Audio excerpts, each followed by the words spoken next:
Okay, if you look right here, you're gonna. Oh, that was fun. Thank you. Okay. All right.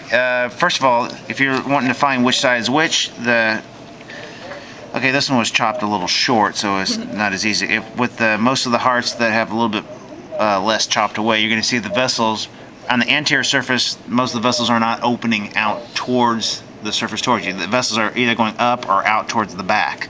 So if you're looking here and you see none of the vessels opening towards you, that's one clue that you're looking at the anterior. The other is the anterior interventricular sulcus, which is, is fat filled and covered with a membrane here. It traces, it's a nice long diagonal one typically. If you look on the posterior surface, you have a posterior interventricular sulcus, but it's much less pronounced, shorter, squatty, not as well marked. Besides, you have vessels that are open towards the back. So this one looks like we can pretty much tell that this is anterior.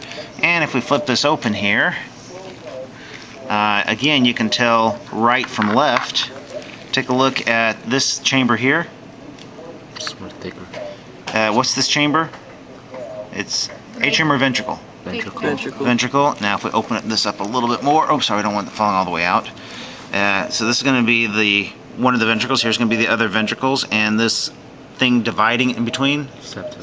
It's a septum. In this case, it is an interventricular septum. Yeah. And this is so this is ventricle and ventricle here. What might this ventricle be? Right or left? Right. Ooh, I don't know how to break this to you, but it's the right. It is. Because the thinner layer here versus the thinner layer here, what layer do we call that? What's the name for that layer? Right. Ventricle. Ooh, close. Myocardium. Oh right. Myocardium, the actual muscle layer. The epicardium is this thin layer out here. What are the names? Is the epicardium known as? The visceral layer of the pericardium. Okay, we have the endocardium. Yeah, endometrium's a different system. Okay.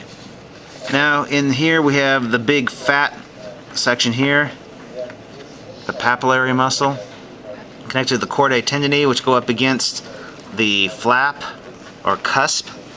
Now this one, since I'm on this side, I have, how many cusps am I going to be looking at? Bicuspid. Remember, you try before you buy. If you follow the flow of blood through the heart, you go through the tricuspid before you go through the bicuspid. Try before you buy. Okay. So this is going to be the bicuspid, left atrioventricular or mitral valve. Has 3 names. Okay, and these are the chordae tendineae here that are attached down to the papillary muscle. You see the little wrinkled surface here? That's going to be the trabecular carne. Come over here, and we have much of the same as far as the chordae tendineae coming up to, in this case, the tricuspid, because we're on the right side.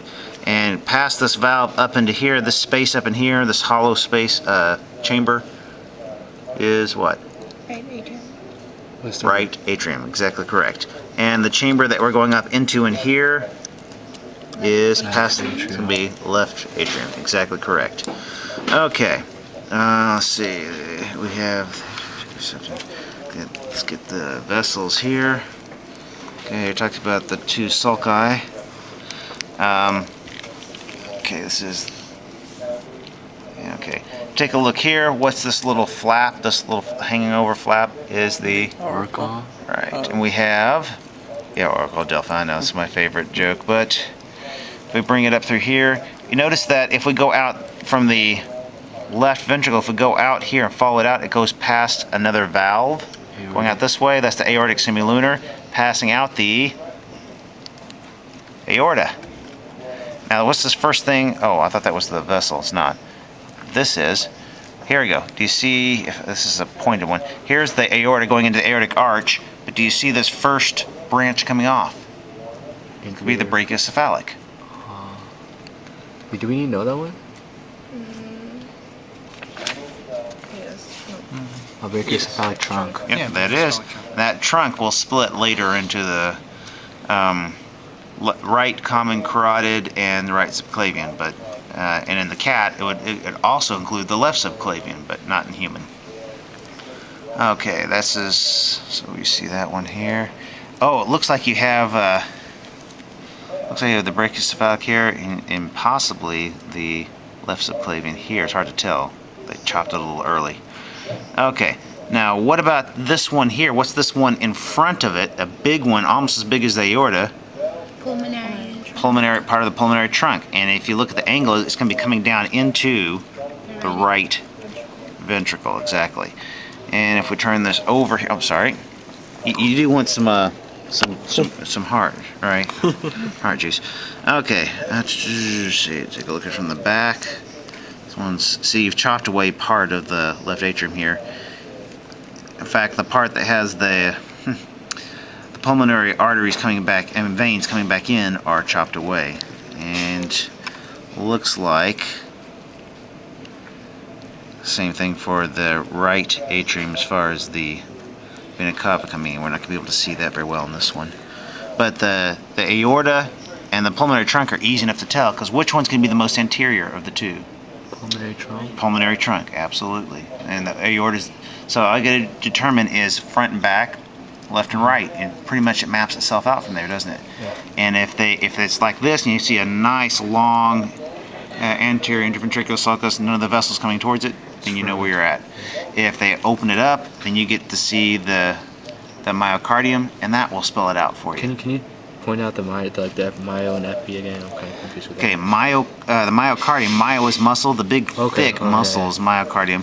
The outer part's epicardium, the inner membrane layer is going to be endocardium. And also look at the context of the question for telling you whether they want a membrane layer or whether they want the papillary, the bulge muscle there, or whether they want the chamber. Typically, they're pretty good about. Can you do the eye?